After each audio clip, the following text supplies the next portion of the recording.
Hello everyone, I hope you are doing well. Today we will talk about how to fix or how to solve the problem of Azar app. You will click on settings. Here you will click on apps, default apps, app settings. In this list you will search about Azar app and you will click. Here in this page of app info you will click on first stop and you will click OK. Then you will enter to the window of storage. Then we click on clear cache.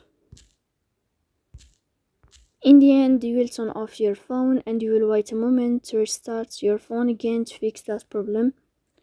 So that's all. Don't forget to support us by like and subscribe. See you next time in another video and thank you for your watching and your attention.